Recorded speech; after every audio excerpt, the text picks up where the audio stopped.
Ayer el juicio contra Genaro García Luna tuvo a un gran protagonista, Jesús Zambada García, el hermano del Mayo Zambada, el rey Zambada. Declaró, como ya había declarado con el Chapo Guzmán también, cuando el juicio del Chapo Guzmán, que le entregó y le dio a Genaro García Luna $5 millones en 2006, a finales del sexenio de Vicente Fox, a nombre del cártel de Sinaloa.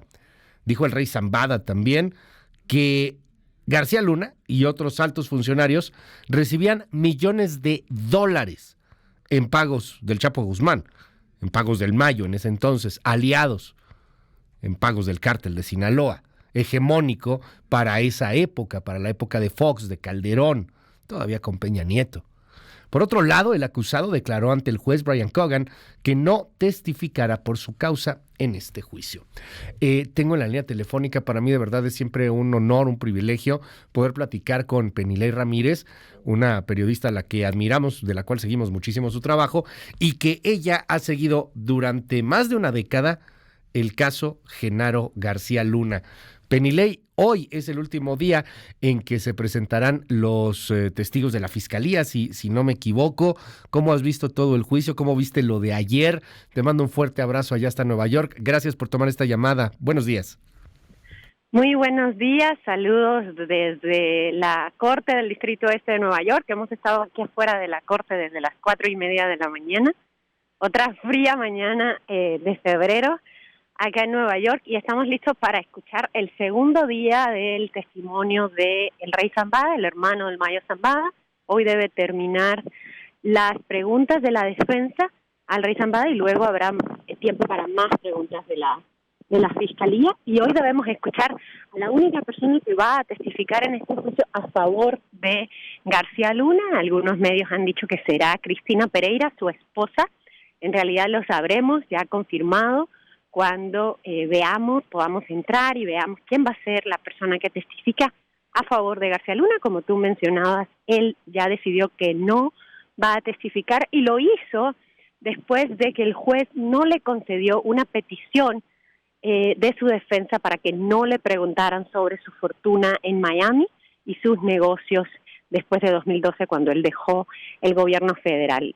Al parecer, esa fue la respuesta del juez, que finalmente ayudó a García Luna a decidirse por no testificar, porque el juez dejó abierta la posibilidad de que la Fiscalía le preguntara sobre eso. La defensa durante todo el juicio ha tratado de impedir que le pregunten sobre la fortuna que él tuvo en Miami, y la Fiscalía durante todo el juicio ha estado tratando de hablar de ese tema. Quizá lo logren hoy si testifica Cristina Pereira, porque ella es la dueña oficialmente del restaurante que tiene la familia García Luna en Miami, y que le dio a García Luna la visa para poder venir a Estados Unidos después de que terminó el gobierno de Felipe Calderón. ¿Cómo has sentido estas declaraciones de los testigos? Han habido muchas polémicas al respecto, los señalamientos de que le entregaban las maletas con millones de dólares en efectivo, que para algunos es inverosímil, para otros pues sí pudo haber sucedido, para algunos han sido pues más bien débiles algunas de estas declaraciones o argumentaciones. Han aplaudido lo que ha hecho César de Castro, el abogado de García Luna, pues para otros todo lo contrario. Obviamente es un personaje que genera polémica en un país tan polarizado políticamente como lo puede ser México. ¿Qué lectura tienes, Penilei, con todo este bagaje, con estos más de 10 años siguiendo a García Luna? ¿La está librando? ¿La está pasando mal? ¿Qué nos dices? Pues mira, yo creo que todo esto que has dicho es parte indiscutiblemente del análisis, pero me gustaría responderte explicándole un poco a tu audiencia cómo funciona el sistema legal estadounidense y judicial. En Estados Unidos, un juicio federal, como sabemos, quien decide la culpabilidad o no culpabilidad son 12 ciudadanos comunes y corrientes que integran el jurado y que no saben nada sobre el juicio, sobre el caso, ni sobre ninguna de estas polémicas de las que estamos hablando. Ellos tienen prohibido acceder a prensa a aquellos que dijeron que sabían algo sobre el caso o sabían algo de García Luna. Entre los posibles testigos fueron excluidos del jurado. De manera que todo este debate del que estamos hablando es un debate que en realidad no importa en el juicio, porque los jurados no tienen acceso a nada de eso. De manera que todo lo que podamos decir todos nosotros en realidad no importa mucho y no impacta en la decisión final. La decisión al final la va a tomar el jurado y ha sido muy enfático el juez en pedirles que no revisen prensa, que no escuchen ni lean nada relacionado con el caso, y también les han pedido, se los pide cada vez que salimos a un receso, cada vez que salimos a hora de almuerzo y al final del día, que no hablen entre ellos sobre el caso. De manera que la primera vez que los jurados tienen permitido hablar entre ellos sobre lo que opinan de todo esto va a ser hasta que terminen los argumentos de cierre de ambas partes esta semana y ellos empiecen a debatir. Hasta entonces los jurados podrán externar cada uno lo que piensa, y justamente porque saben eso, que los jurados no pueden hablar entre ellos ni con nadie más sobre el caso, por supuesto tampoco con la prensa, hasta que termine todo el juicio, la Fiscalía ha sido muy hábil, yo creo, en ir construyendo a partir de testimonio tras testimonio tras testimonio de gente que dice básicamente lo mismo, cuenta las mismas anécdotas, da los mismos detalles sobre los mismos lugares. Y la estrategia de la Fiscalía, en un caso, como dijo la Fiscalía desde el principio, que es un caso basado en testimonios, es decir, no tenemos grabaciones, no tenemos videos, no tenemos una foto de García Luna recibiendo el dinero, ni una llamada telefónica en la que se ve hablando con los narcos, no tenemos nada de eso. Lo que tenemos son todos estos testimonios, y la fuerza de la Fiscalía hasta ahora ha estado en construir un relato en el que todos esos testimonios van coincidiendo. Y por eso fue tan relevante para esa estrategia de la Fiscalía que ayer viniera el Rey Zambada, porque llegó a confirmar cosas que había dicho el Conejo, que había dicho el Lobo Valencia, que había dicho el Grande, que habían dicho exagentes del FBI, de la DEA, que habían dicho muchos otros testigos en este caso, y la Fiscalía a todos, especialmente ayer al Grande, le pregunta, bueno, ¿cuánto tiempo hace que usted no habla con el Conejo, o con el Lobo, o con el Grande? De manera que quieren establecer aquí que todo lo que están diciendo no es porque se han puesto de acuerdo entre los testigos, sino que básicamente todos vieron lo mismo y por eso coinciden sus testimonios. Y por otra parte, la estrategia de la defensa está basada en otro punto clave del sistema judicial estadounidense, que es la duda razonable. El sistema judicial lo que dice es que el jurado tiene que declarar culpable o no culpable a alguien si se ha logrado demostrar. Ay, se me cortó la comunicación con Penilei Ramírez. Una disculpa a nuestro auditorio, vamos a tratar de retomar esta llamada. Nos contaba justamente esto, que sí es clave, ciertamente, en el sistema judicial estadounidense. Y es que depende de la narrativa, de los cuentos. No lo digo cuentos como algo de inventiva o ficción, sino como esa narrativa. El cuento que cuenta la Fiscalía, el cuento que cuenta la defensa. Y tienes que convencer a alguien que no sabe del tema. Como cuando te peleas en la casa, hombre, y no saben qué onda, ¿no? Entonces tienes que defender si lo hiciste o no lo hiciste. Y presentar algunas pruebas, a final de cuentas, en narrativa. Eso es lo maravilloso y también lo peligroso que puede llegar a ser el common law en la justicia estadounidense. Este jurado integrado por 12 hombres y mujeres que a final de cuentas son, pues, supuestamente los pares del acusado y que no saben nada y que tienen que entender esta narrativa y que tienen que ser convencidos por la narrativa de la Fiscalía o por la narrativa de la defensa, de la que nos contabas justamente antes de que se nos cortara la comunicación. Una gran disculpa, perdón, Penilei. Nos decía sobre la defensa, justamente, que también está utilizando pues esta estrategia de sembrar la duda razonable. Exacto, la defensa ha sido muy hábil. Yo creo que la Fiscalía ha sido muy hábil en construir esta suerte de menú de relatos que coinciden. Y por su parte la defensa creo que también ha sido muy hábil. Yo diría, si esto fuera un partido de fútbol, es como esos partidos en los que todos juegan muy bien, pero todavía nadie ha metido gol. Entonces, en el caso de la defensa, lo que ha sucedido es que después de cada testigo, incluso testigos que dan detalles que dan relatos. Otra vez se nos cortó la comunicación con Penilei Ramírez. Una gran disculpa a nuestro auditorio. Problema ahí en la comunicación. Está entrando al juzgado, está entrando ahí en Brooklyn. Entonces, bueno, pues a lo mejor tiene que ver con esta entrada, el enlace telefónico. Una defensa que siembra la duda razonable.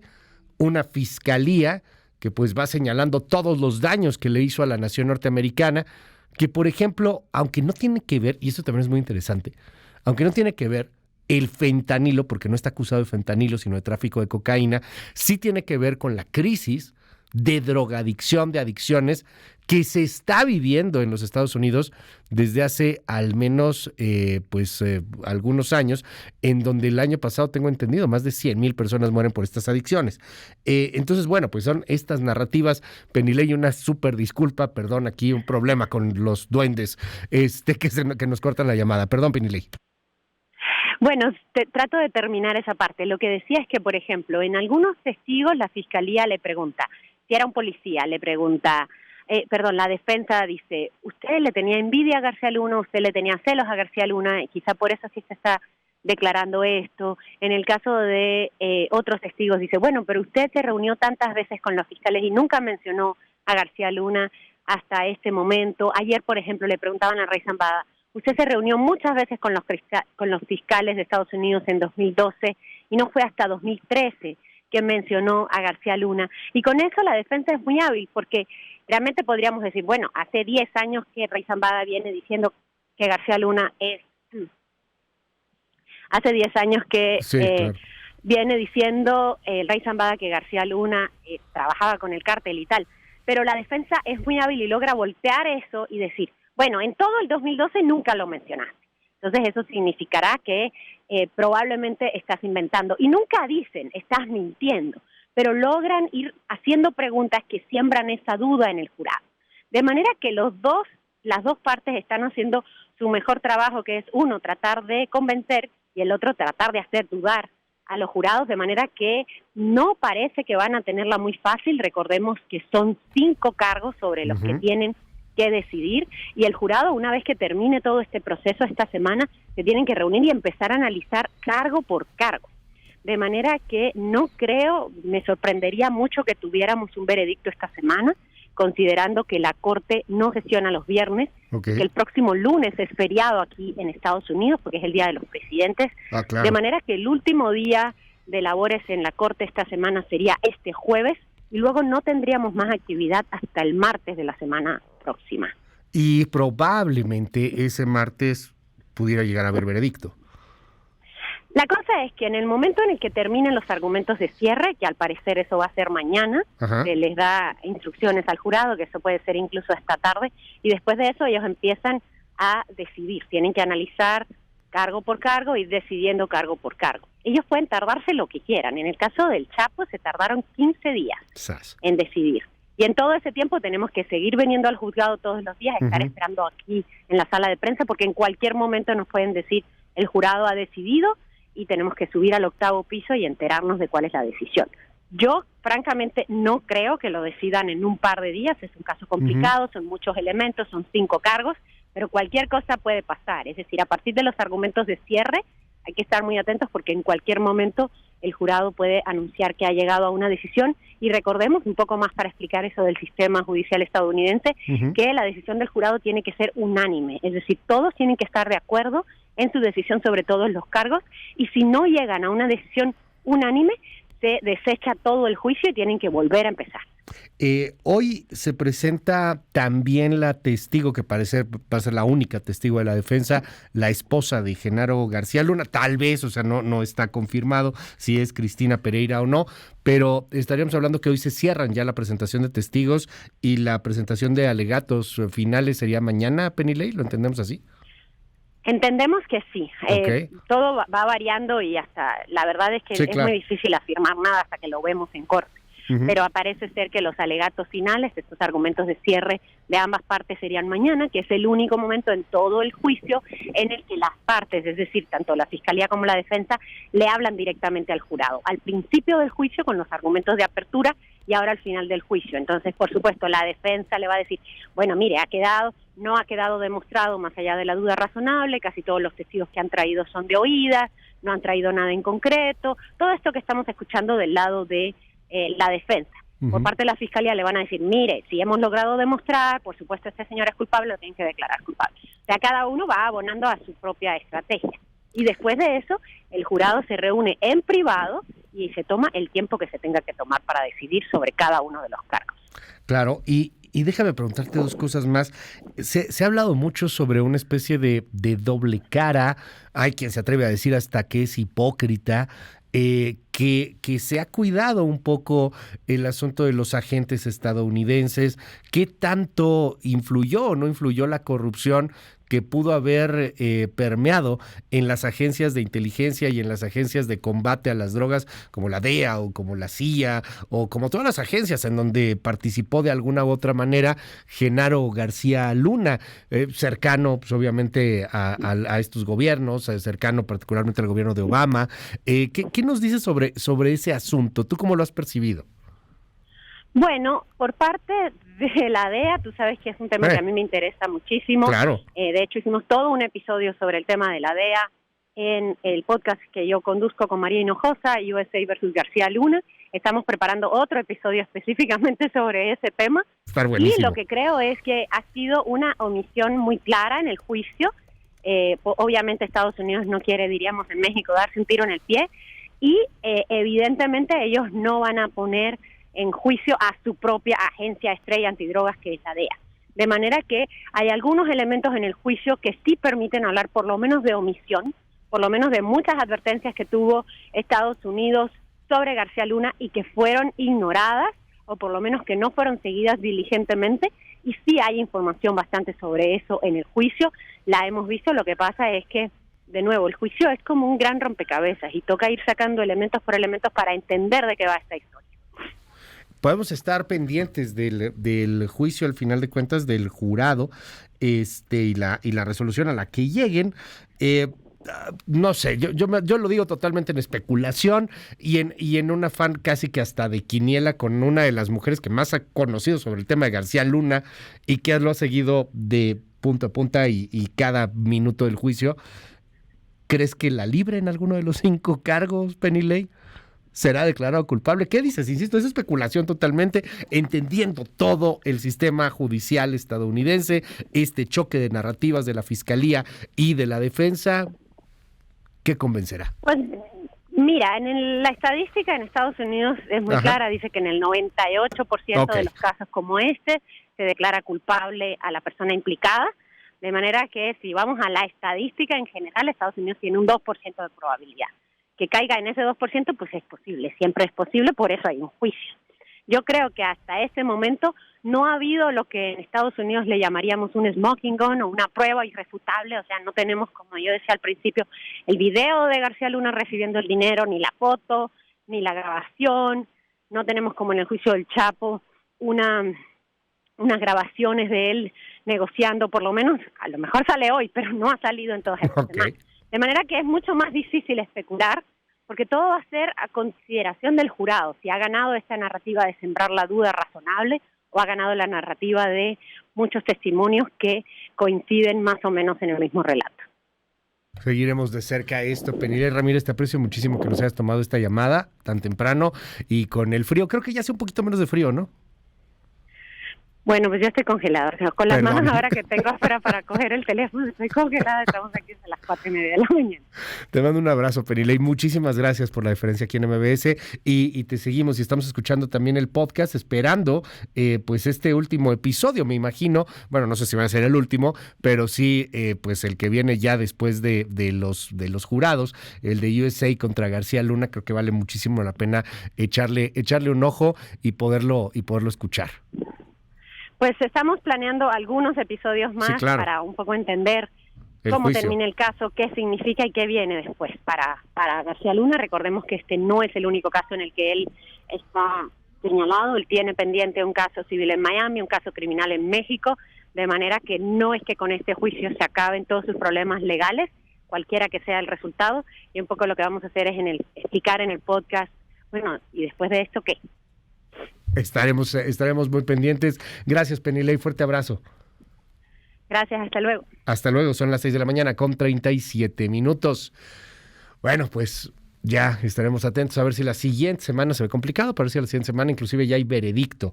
Hoy es probable, que no seguro, que suba a testificar la esposa de García Luna, Cristina Pereira, a favor de García Luna. Al parecer solamente hay una persona que testificaría a su favor y es muy probable que sea su esposa, si bien no se puede confirmar. Como bien lo dice Penilei Ramírez, pues hasta el momento de la corte, hasta verlos ahí ya en el estrado.